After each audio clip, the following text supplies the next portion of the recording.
आप देख रहे हैं नेशनल वॉच, खबरों का खजाना। नमस्कार दोस्तों, हर साल 10 अक्टूबर के दिन विश्व मानसिक स्वास्थ्य दिवस के रूप में मनाया जाता है। आज राजधानी लखनऊ के रिवर बैंक कॉलोनी स्थित इंडियन मेडिकल एसोसिएशन के भवन में एक जागरूकता सेमिनार का आयोजन किया गया। बहुत ही मशहूर मानसिक रोग विशेषज्ञ डॉक्टर शाश्वत सक्सेना ने नेशनल वॉच से खास बातचीत करते हुए इस भाग दौड़ भरी जिंदगी में अपने दिमाग को चुस्त दुरुस्त कैसे रखें, इसकी पूरी जानकारी दी है। दोस्तों, हम सब के लिए ये जानना बहुत जरूरी है, क्योंकि दिमाग हमारे शरीर का वो हिस्सा है जो पूरे शरीर का संचालन करता है, हमारी सामाजिक संरचना को भी कहीं ना कहीं समेटे रखता है। तो मानसिक स्वास्थ्य दिवस पर एक विशेष रिपोर्ट आप देखिए, एक बहुत ऐसी जरूरी जानकारी जो आपको जरूर ही देखनी चाहिए और जाननी भी चाहिए। सब हर साल 10 अक्टूबर को विश्व मानसिक स्वास्थ्य दिवस मनाया जाता है। इस बार की थीम क्या है और किस तरीके से मनाया जा रहा है? Mental health is universal right, ये इस बार की थीम है। इसका मतलब है कि 3 पार्ट में समझने की कोशिश करें। एक तो हमें वो समाज को, देश को और जो बना रहे होते हैं पॉलिसी, ऐसी सिचुएशंस पैदा करें जिससे मानसिक स्वास्थ्य लोगों का सही अच्छा रह पाए। ये हर आदमी का हक है कि वो जब डेवलप हो रहा हो, जैसे बच्चा है तो जब बढ़ रहा हो तो एक अच्छे वातावरण में बढ़ रहा हो जिसमें उसका स्वास्थ्य, मानसिक स्वास्थ्य अच्छा रह पाए, आगे बढ़ाए नहीं। दूसरा, ये क्योंकि मानसिक स्वास्थ्य समस्याएं हर किसी के साथ हो सकती हैं, मानसिक स्वास्थ्य सेवाएं प्राप्त करना भी हर इंसान का हक है। वो अच्छी मानसिक स्वास्थ्य सेवाएं उसको जल्दी से जल्दी इजीली एक्सेसिबल हो, मिल पाए, जिनका वो प्रयोग कर पाए, ये भी उसका हक है। और तीसरा, मानसिक स्वास्थ्य समस्याओं से जो जूझ रहे हैं, जब वो इलाज करा रहे हों तो उनके साथ कोई भेदभाव ना हो। वो बाकी बीमारियों की तरह जैसे लोग इलाज कराते हैं अपना इलाज कराएं और समाज से जुड़े रहें, उसमें रहते हुए योगदान कर पाएं। यही यूनिवर्सल राइट है। जी डॉक्टर साहब, जब भी मानसिक स्वास्थ्य की बात आती है तो आम बोलचाल की भाषा में लोग कहते हैं कि क्यों जो है वो मतलब पागलों के डॉक्टर के पास जाना है, और इस तरीके की बहुत सारी भ्रांतियां, उसको लेके क्या कहेंगे? मानसिक स्वास्थ्य, पहले तो मानसिक स्वास्थ्य जैसे शारीरिक स्वास्थ्य होता है वैसा है, सबके पास है, मतलब ऐसा कुछ बीमारी नहीं है। मानसिक स्वास्थ्य एक कॉन्टिन्यूम है। ये समझिए जैसे अच्छा रहता है आदमी तो वो खुश रहता है, अपने आप से संतुष्ट रहता है, समाज में अपना कंट्रीब्यूशन देता है, रचनात्मक होता है, लोगों के बीच घुल मिल के रहता है, जिसका मानसिक स्वास्थ्य अच्छा है उसमें ये सब चीजें हैं। लेकिन उसी तरह जैसे किसी का सेहत अच्छी है तो दिल अच्छा चल रहा है तो सारी चीजें हैं ये सब। अपोजिट, अगर वो नहीं रह पाता तो समाज से कटता है, परिवार से कटता है, काम नहीं कर पाता, समाज में योगदान नहीं दे पाता, खुश नहीं रहता और संतुष्ट नहीं रहता। तो बीच बीच में कभी बहुत अच्छा होता है, जैसे सीढ़ी चढ़ती रहती है, कभी दिल बहुत अच्छा है, कभी बहुत अच्छा शरीर चल रहा है, कभी थोड़ा कम, कभी ज्यादा, लेकिन ये लगातार फ्लक्चुएट होते हुए एक लेवल जो स्वास्थ्य तो स्वास्थ्य ही रहेगा। कभी बहुत डाउन हो गया तो बीमारी के लेवल पे अच्छा रहे तो मैक्सिमम टाइम अच्छा ही रहना चाहिए। जी सर, आज की जीवन शैली की बात करें तो इस भाग दौड़ व्यवस्था में, चाहे वो ड्राइविंग हम कर रहे हो, वर्क प्लेस हो, हर जगह पर स्ट्रेस बहुत ज़्यादा, तनाव बहुत ज़्यादा है। तो कैसे हम अपने मानसिक स्वास्थ्य को दुरुस्त रखें? पहली चीज, हम एक प्रायोरिटी बना के चलें कि हमें जो है अपनी सेहत को समय देना है, क्योंकि जीवन में जो भी काम हम कर रहे हैं एट लास्ट करते तो इसीलिए है ना कि हम खुश होकर अपना जीवन काटें, आदमी खुश होकर काटें, रहते इसी वजह से। तो अपने स्वास्थ्य के लिए फिजिकल एक्सरसाइज बहुत बहुत जरूरी है। फिजिकल एक्सरसाइज ना सिर्फ आपकी शारीरिक समस्याएं कम कर रही होती, मानसिक स्वास्थ्य भी लगातार बेहतर कर रही होती है। वो आप योगा कर रहे हो, चाहे आप एरोबिक्स कर रहे हो, चाहे आप डांस कर रहे हो, चाहे मार्शल आर्ट्स कर रहे हो, कोई कुछ खेल रहे हैं, फिजिकल एक्सरसाइज डेली कम से कम आधे से 1 घंटे करनी चाहिए। जी।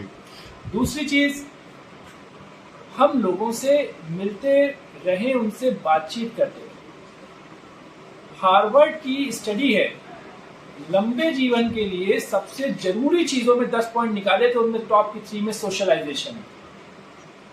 हार्वर्ड की स्टडी है, खुश रहने के लिए सबसे इम्पोर्टेंट 4 चीज़ों में लोगों से जुड़े रहना है, उनसे इंटरेक्ट करते रहना है। हम लोग एक सामाजिक जीवी, जब समाज से कट जाएंगे और भी अकेले एक जगह बैठने लग जाएंगे तो दिक्कतें बढ़ने लग जाती हैं। तीसरा, सूरज की रोशनी से थोड़ा जुड़ाव रखना होता है। जैसे जैसे हम लोग कंक्रीट में, बिल्डिंग्स में रह रहे हैं, हमारा जो है सनलाइट एक्सपोजर कम होता जा रहा है, जिसकी वजह से डेफिशिएंसीज तो अलग होती ही होती, विटामिन डी डेफिशिएंसी है, बाकी चीज़ें हैं, लेकिन हमारा जो नींद का पैटर्न वो भी गड़बड़ा जाता है। बात सिर्फ एयर पॉल्यूशन की होती, लाइट पॉल्यूशन की नहीं होती। हमारे दिमाग में जो रसायन नींद वाला है वो बनता तो सूरज की रोशनी से और अंधेरे में निकलता है। जब हम लगातार एक ही टाइप की लाइट में रहते हैं और उसको दिन में जो है रात में जब चाहे रोबोट की तरह बंद कर दिया, एक्सपेक्ट करेंगे कि हमारा रसायन निकला है, ये नहीं होता। सुबह दोपहर शाम रात होती है, लोग एक्सपेक्ट करते हैं दोपहर में टक किया और रात हो जाए, उसमें भी प्रॉब्लम है। तीसरी चीज़ ये है। चौथी, अगर हम लोग ऐसे कोई काम करें जिसमें हमारी हॉबीज, हमारी रचनात्मकता रहे, हमें एंजॉयमेंट मिलता रहे, तो काम को एंजॉय करें, नहीं तो जैसे 1-2 घंटे अपना कोई ऐसा काम करें जिसमें हम लोग खुश होते हो बिल्कुल मजे से, वो काम करें तो हमारा मानसिक स्वास्थ्य अच्छा है। जी डॉक्टर साहब, सोशल की आपने बात करी और सोशल मीडिया का ये जमाना है, तो मोबाइल जो है वो हमारे मेंटल हेल्थ को कितना नुकसान पहुंचा रहा है? मोबाइल का अगर इस्तेमाल लिमिटेड ड्यूरेशन के लिए हो रहा है और पढ़ाई बेसिक काम के लिए किया जा रहा है तो वो अच्छा है, लेकिन जो सोशल मीडिया पे इस्तेमाल होता है उसमें काफ़ी दिक्कतें हैं। एक तो उससे अकेलापन बढ़ता है, दूसरा लोग दूसरे को देख के कंपेयर करते हैं, भाई साहब वो तो फोटो देखी बड़ा अच्छा दिख रहा है, अब अपने आप में कमियां ढूंढना शुरू करते हैं, उसको इतने लाइक मिले, उसको ये हुआ, इस वजह से उनको हीन भावना आती है। तीसरा, उनको जो है जो हमारी सोशल फीलिंग, हमारे एक्सप्रेशंस हैं, ना सिर्फ हमारा दिमाग ये हम सब समझता है, जो से वहाँ पर वो रहते हैं, इमोजीज रहते हैं, हमारा दिमाग तो भावनाएं हर तरीके से चेहरे से पढ़ रहा होता है, वहाँ पर पढ़ने में उसको दिक्कत आ रही होती है। लगातार एक दूसरे की चीजें देखते रहने से डाटा बहुत कलेक्ट हो रहा है। मान लीजिए हम 4 लोगों के बीच में बैठे हैं, कितना डाटा कलेक्ट कर लेंगे? अब हम स्क्रॉल करना शुरू करें, 1000 लोगों के बारे में देखेंगे, डाटा कलेक्ट कर लेना देना कुछ नहीं, दिमाग को परेशानी होती है और उसको हर चीज को कंपेयर करना पड़ता है। लगातार कंपैरिजन तो हमारा आदमी कर ही रहा होता है, दिमाग की आदत है कंपेयर करना, वो खुश है, वो ये कर रहा है, वो कर रहा है, इससे परेशानी आ रही है। सोशल मीडिया का इस्तेमाल कम से कम होना चाहिए। ओरिजिनल सोशलाइजेशन इम्पोर्टेंट है, जिसमें लोग मिले, बातचीत करें, एक दूसरे के साथ समय गुजारें, दोस्त हैं तो कंधे पे हाथ रख के बैठें, बातचीत करें, तकलीफें कम। क्योंकि सोशल मीडिया पे जो है आदमी अपनी अच्छी से अच्छी बात बताता है, कम वाली बातें वो बताते ही नहीं। मतलब फिजिकली इंटरेक्ट ज्यादा करना चाहिए बनस्पत की मोबाइल या उसके, कंपैरिजन ही नहीं। जी डॉक्टर साहब, एक आखिरी सवाल और कि जैसे हम अपना बीपी चेक करवाते हैं, शुगर चेक करवाते हैं, इस तरह की तमाम जांचें होती हैं, तो मानसिक स्वास्थ्य को लेकर के भी कुछ जांचें हैं या नहीं है, तो ये कब तक प्रचलन में आएंगी?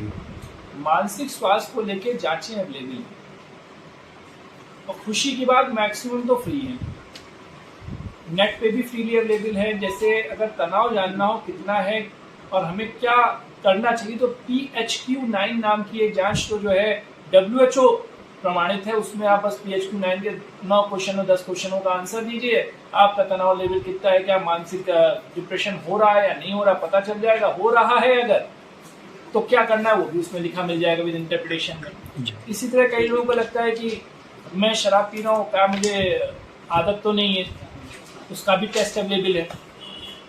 तो हर चीज़ जो है ये जो मानसिक स्वास्थ्य रिलेटेड टेस्ट हैं वो तो बातचीत पे और सेल्फ भी असेस किए जा सकते हैं, और बेहतर रहेगा आप किसी से मिलकर असेस करा लें, नहीं तो freely self assessment present. Sir, क्या मैसेज देना चाहेंगे इस वर्ल्ड मेंटल हेल्थ डे पे? 3 मैसेज हैं। पहला, मानसिक स्वास्थ्य की रक्षा के लिए ये सबसे इम्पोर्टेंट है, क्योंकि जीवन जो है आनंद, संतुष्टि और लोगों के साथ रह के ही गुजारा जा सकता है। आप फिजिकल एक्सरसाइज करें, लोगों के बीच में फिजिकली प्रेजेंट होकर बातचीत करें और एक अपने जो है हॉबी डेवलप करें, उससे आपका मानसिक स्वास्थ्य अच्छा रहेगा। दूसरा, अगर कोई परेशानी हो रही है तो आप किसी भी स्पेशलिस्ट से टेस्ट कराएं, अगर आपको चाहिए तो ऑनलाइन भी टेस्ट अवेलेबल होते हैं, वो कर लीजिए, लेकिन हेल्प लीजिए। और थर्ड, ये बिल्कुल ना समझिए कि ये आपको हो गया या किसी को हो गया तो बड़ी प्रॉब्लम की बात है। साहब ये बिल्कुल जैसे दिल की परेशानी है, दिल है नॉर्मल, वैसे ही है, किसी न किसी का जीवन में ऊपर नीचे होना ही होना है।